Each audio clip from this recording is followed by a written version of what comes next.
l'équipe, c'est Lexity, j'espère que vous allez bien les mecs, on se retrouve aujourd'hui comme vous l'avez constaté pour la vidéo de transfert de la semaine. Alors vous me direz dans les commentaires si vous voulez que je continue la série. Ouais, respire un peu frère. Non, en vrai voilà, je pense que vous avez vu ce qui s'est passé la semaine dernière sur la chaîne. Toutes les vidéos que j'ai sorties n'ont pas dépassé les 40 000 vues. Alors j'imagine que c'est YouTube qui bug, mais je me pose pas mal de questions. On va pas s'attarder plus longtemps que ça sur le sujet. Aujourd'hui encore pas mal de rumeurs de transfert que l'on va voir dans cette vidéo les amis, puisque la presse cette semaine y est allée encore fort. Et je vais pas en dire plus, je compte sur vous pour lâcher plus de pouces bleus possible si vous kiffez toujours autant les vidéos de transfert. Et ça me ferait vraiment super plaisir puisque YouTube en ce moment bug et ça m'aiderait vraiment beaucoup. Bref, stop de blablater, c'est parti.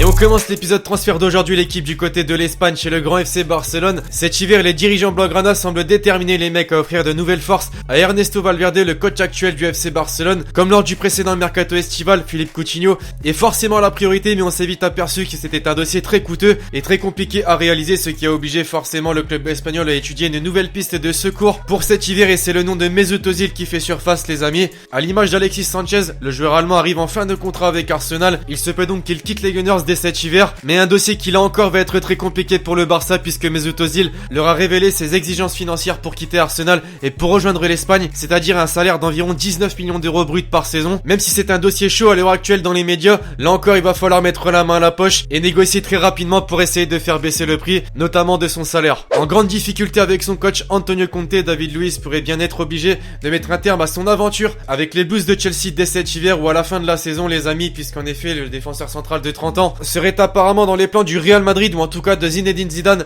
qui est à la recherche d'un solide remplaçant à Pepe qui avait rejoint le Beşiktaş l'été dernier. C'est le journal Diario Gol qui a annoncé ça en Espagne, mais ne s'est pas arrêté là en disant que Zidane ne serait pas satisfait du niveau des remplaçants au niveau de la défense, c'est-à-dire Nacho et Jesus Valero. David Luiz au Real Madrid, qu'est-ce que vous en pensez les amis? Dites-moi tout ça dans les commentaires, est-ce que c'est possible ou non? Et est-ce qu'il a le niveau pour rejoindre une telle équipe? Tout le monde semblait croire à un départ de Paulo Dybala vers le FC Barcelone après le départ de Neymar cet été. Pourtant, ces derniers mois, on a vite vu que cette piste est tombée à l'eau, d'autant plus que les dirigeants du club italien ont annoncé qu'ils réfléchissaient à proposer un contrat à vie au buteur argentin de la vieille dame, mais pas sûr que cette décision soit la même que Paulo Dybala les mecs, puisqu'en effet en interview il a annoncé, je cite, je ne veux pas faire de promesses, d'autant que ça ne dépend pas que de moi. Dans le foot moderne, on ne sait pas de quoi est fait le futur. On a eu des exemples frappants cet été. Voilà ce qu'il a révélé et ça a donc donné des idées à pas mal de clubs européens comme Manchester United, puisque le coach actuel des Red Devils, José Mourinho, a fait savoir qu'il le voulait à tout prix pour le prochain mercato estival. Il retrouverait donc Paul Pogba, son ami et ancien coéquipier de la Juventus. Maintenant reste à négocier avec le club et avec le joueur lui-même en attendant l'été prochain. Mais les Red Devils sont quand même d'autres pistes un petit peu plus sérieuses et qui vont peut-être se faire dès le mercato hivernal désormais les amis, puisque l'on retrouve Danny Rose, latéral gauche actuel de Tottenham, qui a fait la une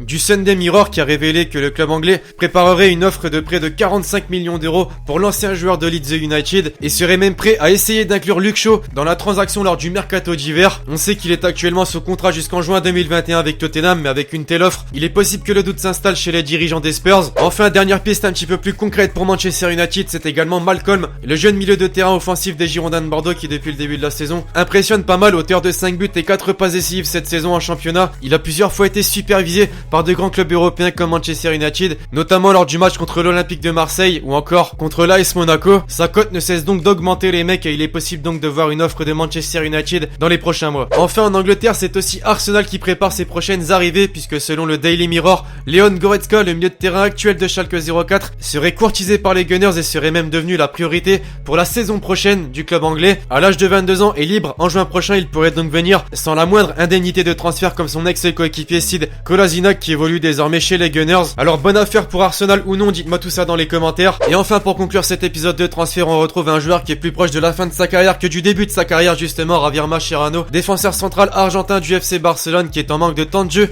à l'heure actuelle et a laissé entendre donc dans un entretien qu'il pourrait effectuer son retour en Argentine à River Plate l'été prochain. C'est même un rêve selon lui de quitter le FC Barcelone à la fin de la saison pour rentrer chez lui et retrouver une formation qu'il avait déjà fréquentée entre 2003 et 2005. À ne pas oublier qu'il est encore à l'heure actuelle sous contrat avec le Barça jusqu'en 2019. Il faudra donc d'abord l'avis de ses dirigeants, on l'a compris. Et donc voilà l'équipe, cet épisode de transfert touche désormais à sa fin. Vous me direz ce que vous avez pensé des différentes rumeurs de transfert que je vous ai présentées dans la vidéo, laquelle est la plus faisable, la moins faisable. Dans tous les cas, ce sont des rumeurs que j'ai relayées de la presse. Enfin bref, j'espère que l'épisode vous aura plu. Je compte sur vous pour lâcher un gros pouce bleu si c'est le cas. Et donc d'ici là, je vous dis à la prochaine pour une nouvelle vidéo. C'était Lexity. Ciao ciao.